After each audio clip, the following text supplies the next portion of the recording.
Okay, so the question I'm going to be responding to this Monday is a very long question, and I don't have time to read the entire thing.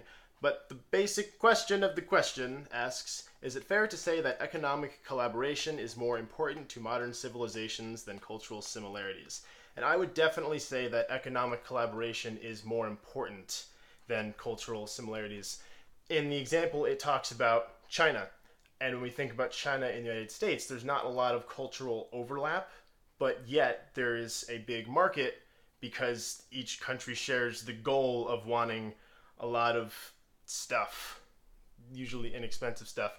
But they both want stuff that each other has, so they trade the stuff, regardless of what eating utensils or religious values they have. Some of the stuff that's mentioned in the post.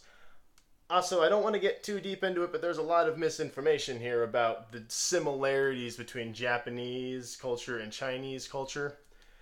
But anyway, if we're going to talk about Japan and China now, well, they might be very close geographically, and they might have a lot of cultural similarities.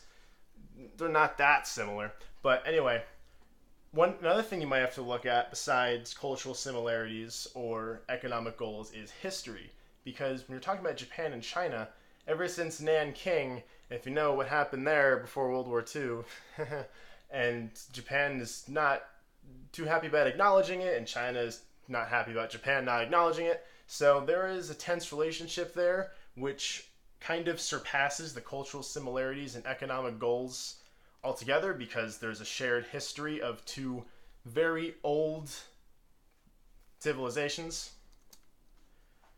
So I guess it's another thing to consider, as well as economic goals and cultural similarities, and I am out of time.